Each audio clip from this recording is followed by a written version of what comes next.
Hey, welcome back to another Black City Coffee vlog. In this video, we're doing our African cupping table featuring Mosaic Coffee. Thank you very much, Mosaic Coffee. So on the table with our attempted production roast of this Ethio Guji Natural, codename Tiger Mountain, we're going to be testing it along with this Ethiopia. We don't know what it is yet. We're going to take a chance and look at this QR code. This is a light to medium roast. But as you can tell against mine, you know the scale for light to medium to dark can differ amongst different roasters. So you're going to see that today of different styles. So I may have a very light style in comparison to what Mosaic Coffee's light or medium dark is, and that's okay. All right. So what we're going to do is wait our allotted time here, but let's go ahead and actually look this guy up and get a little bit more context on him. So we have a nice QR code. And we go to mosaiccolumbus.com. I will link up everything here for you guys. And thank you so much for hooking me up with so much coffee. That's really nice of you. So right here, we got the Harmony. Also giving them code names. I like this new, thing, Jewel, even though they're single origin coffees. First of all, Mosaic Coffee reached out to me on Instagram in the DMs. Stop. Clear. Start it again. We want to keep this clock going so that we can see where we're at in terms of how the coffee cools. Right now, we are going to break the crust. Okay. And then remove the grounds.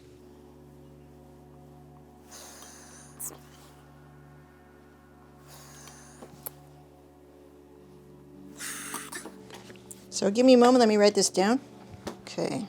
Let's take out these grounds. So during these cuppings, for me at home, it's really just quality control. It's fun. It's testing out new coffees, of course, and just seeing what each coffee has to offer by means of roast level, terroir, like a wine, and the flavors that they have. And even though you're not in the business of coffee, it's still good to do, or a fun thing to do, because you get to really train yourself to be present with what you're tasting, not just drink and be like, yeah, that's coffee. It's all coffee. It's all coffee flavor. But you'll be surprised when you slow down, you really kind of munch the coffee or think about what it is you're actually tasting. You'll start to taste maybe even the layers of coffee flavors that are within that coffee. So like blueberries, apricots, things like that. So these are way too hot right now. Again, we're gonna wait till maybe 5, 6, even 7 minutes into letting it cool so we can see what this coffee has to offer by means of flavor. But let me give you what I got on just the smell of the coffee when it was ground. So for this one, and these are my attempts, these are my attempts for a production roast of a new coffee that we're codenaming Tiger Mountain. It's in Ethiopia from the Guji region, and it's a natural processed coffee, which is always exciting because I think there's just a lot of washed processed coffees that come out of Africa, a lot of clean cups, What is that? Oh, that is my bread timer. Okay. We're also making bread. So this guy, just smelling it ground up, okay, that was kind of like, this is very malty, very fruity. Okay, that's what I got right away. I'm still not really good at clearly identifying things. I'm trying to get better. Tools like this can kind of help. This one, kind of like a wine bouquet-ish dark chocolate. And this one, super meaty, very soy sauce. Just reminded me of like a homemade stew. So definitely, we'll put this guy here so you can kind of see. Boop, these two are together, okay? And then upon breaking the crust, there's an initial smell that kind of comes off, and you really want to try to capture that or smell that note right then, because after that breaking of the crust, it's going to basically be gone. So you really have a short amount of time, a very small window to actually smell that. And all that is again, just observations, okay? If you miss it, you miss it. It's okay. You try it again. That's why we can cup all the time and frequently. So this one was got licorice, like red licorice, and this one I got almond amaretto, that kind of thing. I don't like that, but that's what it smells like the flavor. I don't really like eating it, but that's what it smells like, and it's quite pleasant. And then this one, again, hardcore with that meaty stew, definitely on the darker side of things. To me, I would already be labeling this guy in the dark territory for me, in my scale, in my style of roasting.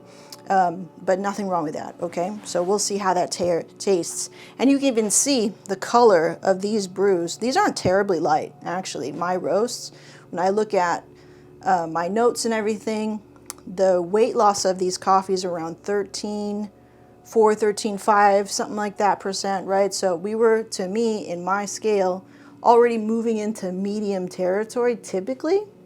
But who knows, you know, as we taste this and maybe put it up against what I would call a medium, I might be like, oh yeah, you know, 13%, yeah, for this coffee, that's a light roast in terms of loss. Because typically what I'm looking at for a light roast in terms of loss is like in the 12% region, even into the 11% region. But that just really depends on the coffee, right? And even how old it is, the style of roasting, all that stuff. So none of these are like concrete numbers. They're all just like these little signals. Okay, so where are we at here? We're at 5 minutes. Let's give this guy a whirl. So this is at the hotter end of this, is what I would call piping hot still. So this little steam still coming off here. But a lot of people drink their coffee that way. So it's still good to see what it tastes like piping hot.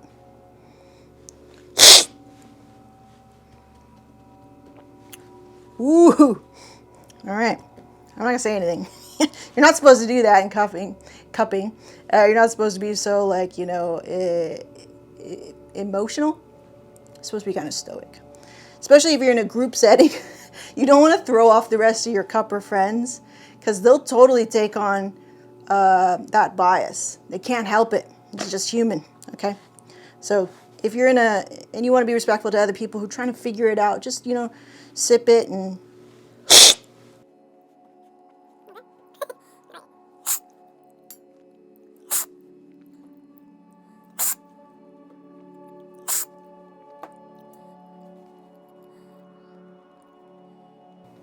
okay. Wow. All right. We're still in the hot territory. We're at 8 minutes. Perfect timing.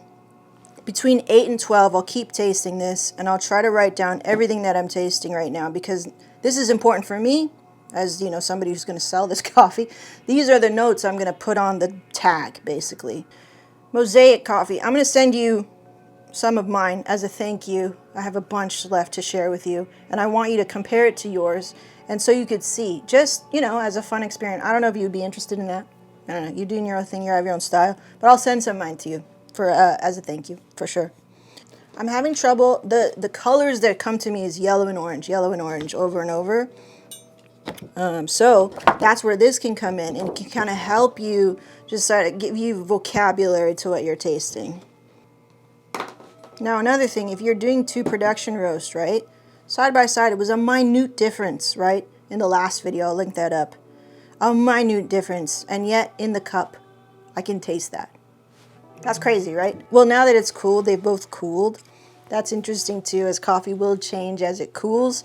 And that's why you want to try to get everything down between that. I'm just over that 8 to 12 minute mark. For me, in my experience, like, that's what works well for me in terms of like writing down all the notes and capturing all the flavor. Otherwise, as it starts to cool, you start to lose a bit of that.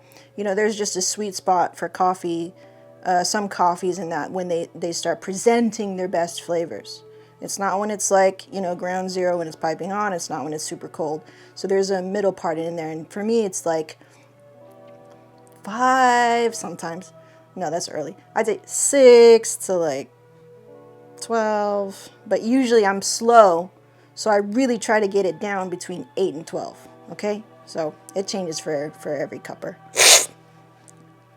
And cupping is a skill. You know, you have to do it all the time. They're both really good. So let me tell you about them. This one, my second attempt. Caramel, fruit, yellow, orange. Those were the things kind of coming up when it was like in that sweet spot. There was a sweetness that really grounded it. That was what I was remembering as I tasted it. And I was so worried about it being flat. baked in a way. They use that word a lot. It's not really the best term, but flat, in that it wasn't going to have any zing, and zing meaning like any acidity, grounded with sweetness. Like how I like to think about a balanced cup when I'm tasting coffees and I'm trying to put something on the menu, or what I like personally is like, I like some good acidity and some really good sweetness. So that this acidity, even though how like maybe bright or adventurous it is, it's still grounded. You know, it's not in the clouds everywhere and like doesn't have good body and stuff. And that's what I would call like, you know, an unbalanced cup. So I need all these things for me personally, and for, you know, what I like to offer on the menu here, balance. But I don't want boring balance, because you could definitely have boring balance in that. You could be like, okay, yeah, this coffee tastes like caramel and chocolate, like it's sweet, but that's it. I was more aggressive, still charged it at 350 degrees for my charge temp, turned around quicker, older coffee, natural coffee. Dry end was at 445 at 300 degrees. First crack was at 9 minutes 23, 376 degrees. Now, I tried to make that quicker, thinking that that was going to taste flat or something. But here, for me, this is my second attempt. It's a little cold right now. It's really nice.